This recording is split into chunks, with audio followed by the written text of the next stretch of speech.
Em 2025, um jovem chamado John Evans havia se tornado extremamente rico. Isso graças à sua empresa, Rainbet, um cassino de criptomoedas que ele criou apenas 2 anos antes e que estava faturando até 500 milhões de dólares por ano. Ao inundar as redes sociais com anúncios irritantes, pagar grandes streamers e criar uma versão imitada do maior cassino de criptomoedas do mundo, ele rapidamente se tornou multimilionário. Mas não sem muita controvérsia. Entre ações de marketing ilegais, vários alertas do site, crimes cibernéticos contra jornalistas que tentavam expô-lo e mais, John transformou a Rainbet em um dos maiores cassinos online do mundo em apenas alguns poucos anos. Mas o mais interessante sobre John é o fato de que não existe nenhuma informação pública sobre ele. Ele nunca deu entrevistas, participou de podcasts ou painéis do setor, e nem tem página no LinkedIn. Mais impressionante, John Evans pode nem ser seu nome real. Literalmente não existem registros públicos desse homem em nenhum lugar além da sua página no Twitter, John Rainbet. Aqui também podemos encontrar outras contas Rainbet, como David, Isaac, Ben e Sylvia. Além das pequenas biografias, não sabemos quem são ou o que fazem. É impossível montar uma árvore completa de liderança. Para a Rainbet, a única posição que podemos confirmar é a de Guilherme Fidels, o Cho, que é o único membro da equipe da Rainbet. Com uma presença pública voltada para o setor, verificável de forma independente, e um histórico profissional documentado. Sim, esse histórico era muito suspeito, envolvendo vários outros cassinos duvidosos, mas isso não vem ao caso. Durante transmissão de boxe patrocinada pela Rainbet, foi confirmado que John fundou a Rainbet.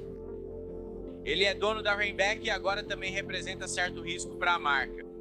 John, como estamos? Estou ótimo. Pessoal, só quero falar que o John me deu este relógio. Já nos enfrentamos antes? Então, quando John sonhava em ficar podre de rico, ele decidiu lançar a Rainbet em novembro de 2023, incorporando a entidade RB Gaming NV através do país mais popular para cassinos cripto duvidosos.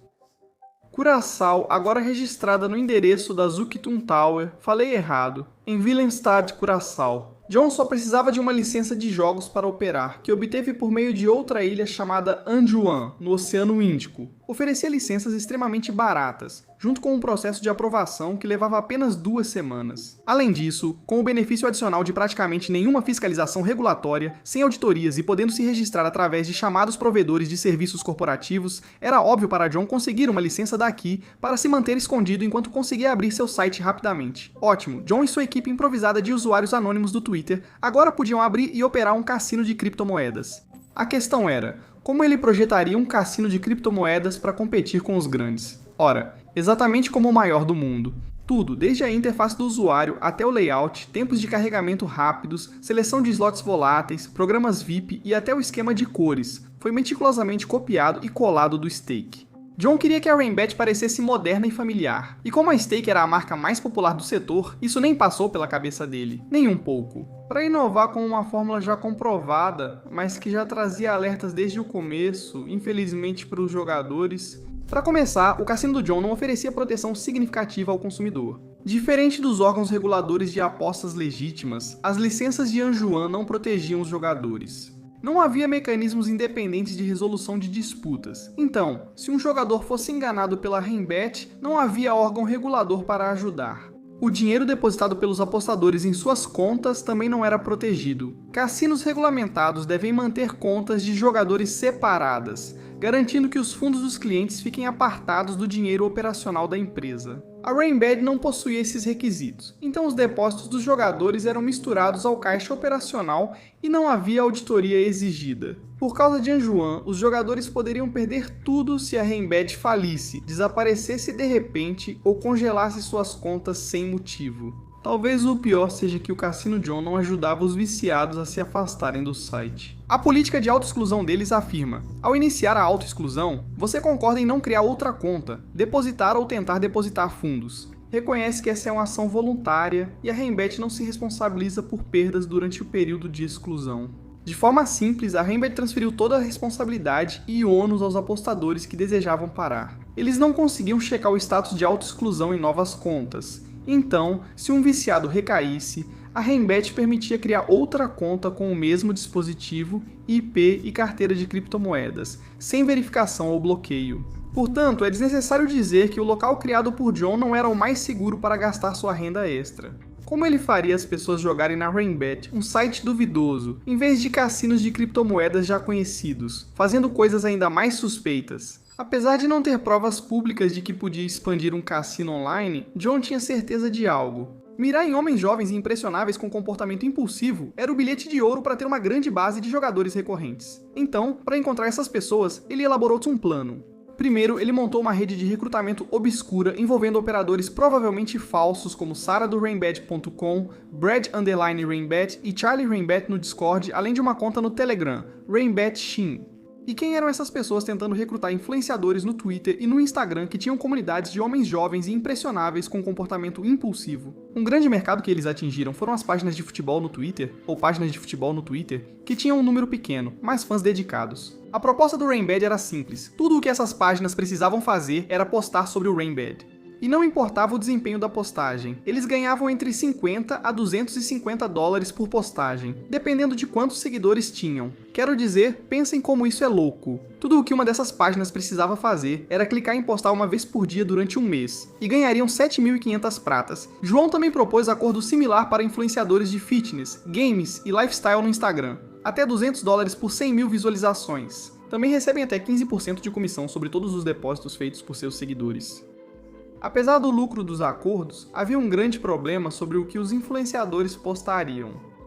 Slips de apostas falsos criados por John eram bilhetes vencedores pré-fabricados, exibindo milhares de dólares apostados, dezenas de milhares ganhos e prints de saldos de contas com valores de 6 dígitos. Ele pegava essas capturas de tela e enviava para os influenciadores inescrupulosos dispostos a vender a alma, e instruía que eles postassem, como se fossem eles mesmos que estivessem fazendo as apostas ou tivessem todo esse dinheiro. Para fazer o esquema parecer mais legítimo, John também disse para colocarem o perfil da Rainbet na bio, tentando criar a ilusão de que eram clientes altamente bem-sucedidos, em vez de apenas estarem sendo pagos. Acho que isso os deixaria ainda mais suspeitos, mas é outra história. A questão era que a Rainbet violava várias leis de publicidade ao mentir para centenas de milhares de pessoas e não informar que as postagens eram anúncios. E pior ainda, John enganava quem confiava em seus criadores favoritos, dizendo que precisavam depositar dinheiro na Rainbet para ganhar um grande bônus, apenas para depois serem ignoradas. Claramente, essa jogada de marketing foi um exemplo de John fazendo de tudo para viciar jovens impressionáveis no site. E com a FTC, ASA e todos os outros órgãos reguladores não percebendo isso, John ficou livre para fazer isso pelo tempo que quisesse, até que alguns jornalistas perceberam em questão de semanas. Em setembro de 2025, Pat Kilk, do website Attacking Football, e Kumar, do Pineapple Stocks, publicaram exposições detalhadas, desmontando tudo o que John e a Rainbet estavam fazendo. Kumar focou na manipulação da Rainbet com influenciadores do Instagram, denunciando várias contas que estavam postando saldos falsos no site de 50 mil, 100 mil e até 500 mil. Ele até expôs Dylan Dennis, um lutador do UFC com mais de 6 milhões de seguidores que postava apostas falsas do UFC e atraiu 32 mil de seus seguidores em um único dia. Ele expôs as comissões, a armadilha do depósito de verificação com bônus de cadastro falso e exemplos de apostadores sendo enganados. Pat foi ainda mais dura com John e a Rainbet. Ele abordou tudo, desde o golpe das apostas de futebol no Twitter até a política horrível de autoexclusão, termos e condições predatórios, a suspeita falta de informações públicas sobre a equipe executiva, os múltiplos perigos da licença de Anjuan, jogadores conseguindo jogar facilmente em países proibidos, praticamente tudo ilegal que a Rainbet havia feito. O quão chocante foi essa notícia, e eu sei que estamos falando de um cassino cripto offshore aqui, ainda assim havia muita conversa na internet sobre a Rainbet ser um péssimo lugar para torrar dinheiro. Antes da denúncia, o site do João já tinha conquistado confiança e contava com muitos jogadores fiéis. Agora, todo esse avanço estava em risco. João reconheceu os erros, cessou o marketing ilegal e atualizou os termos de serviço para garantir segurança aos jogadores da Rainbow. Apenas 4 dias depois que a denúncia da Pat foi ao ar, todo o site de futebol atacante foi misteriosamente atingido por um enorme ataque de DDoS. Em 29 de setembro de 2025, centenas de solicitações falsas foram enviadas ao site para sobrecarregar e derrubar sua infraestrutura. Isso resultou no que é conhecido como comprometimento em nível de CDN, um ataque ao servidor tão grande que exige recursos massivos de botnet e um nível de coordenação sofisticada que normalmente é reservado para operações de guerra cibernética patrocinadas por governos. Então, é claro que esses ataques foram eficazes. O site de futebol saiu do ar, assim como o artigo de Pat e o trabalho de mais de 100 colaboradores E mesmo que tenha sido um ataque anônimo, Pat sabia que só podia ter sido coisa de John, dado o momento próximo e o tamanho do golpe. E ele ficou furioso. Pat usou o Twitter para alertar sobre a bomba nuclear que Rainbat lançou contra ele, chamando outras plataformas investigativas para reagir a John.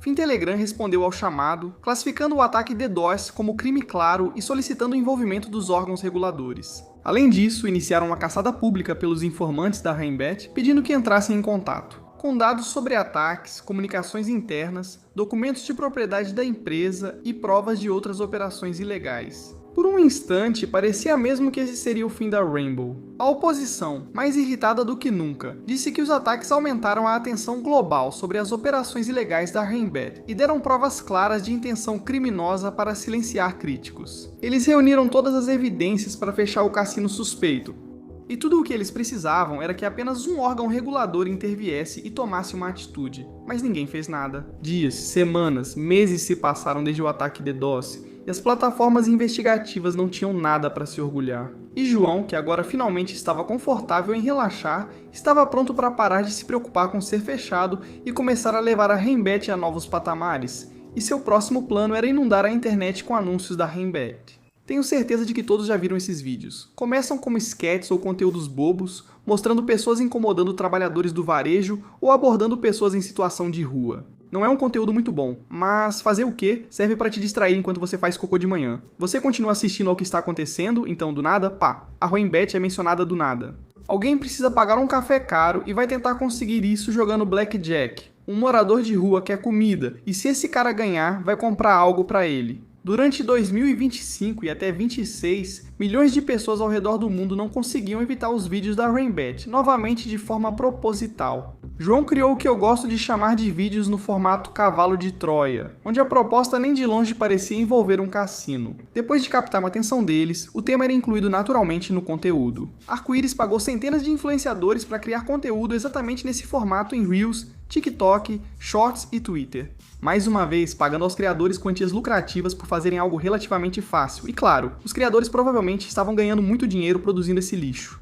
Mas o preocupante era o outro lado. Esse conteúdo brain rock estava sendo descaradamente direcionado a alunos do ensino fundamental, médio e jovens. Quando eles eram atraídos por um vídeo bobo e viam a pessoa ganhar 50 rapidinho, ou em alguns casos muito mais, isso criava a impressão de que usar o Rainbat era só uma forma divertida e diferente de ganhar dinheiro. Apesar de o site afirmar que usuários dos Estados Unidos, Reino Unido e outras grandes regiões estavam banidos, o Rainbat ainda buscava criadores dessas áreas para produzir conteúdo para eles.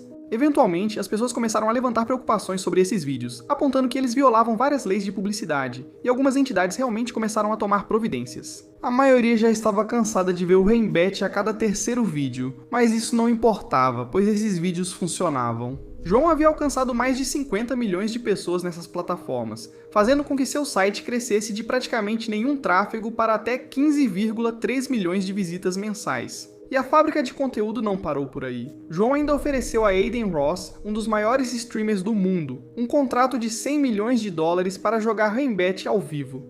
Parcerias também foram feitas com vários outros influenciadores como 6ix9ine, Ryan Garcia, Dina, Meu Pai Steve, Chuck Mundy, o time de Spotsnip e outros. Com o único objetivo em mente, criar o máximo de conteúdo viral possível, streamers conseguindo essas vitórias enormes em jogos altamente voláteis como DICE, Minds e Plinko, geravam o conteúdo perfeito, que podia ser facilmente recortado e compartilhado para milhões de pessoas em questão de segundos. E esses clips, junto com os vídeos Trojan de péssima qualidade, renderam muito. Com uma base ativa de mais de 1 milhão de usuários e uma receita anual de até 500 milhões, o sonho de John de ficar podre de rico se tornou realidade. Talvez nunca saibamos quem realmente é John, mas o que sabemos é: ele conseguiu explodir seu cassino com sucesso, embora de forma muito ilegal, e agora está competindo com o próprio cassino que copiou quando começou a falar sobre aquele cassino. Clique aqui para ouvir a história de Ed Bijan, os bilionários millennials que criaram o Biff.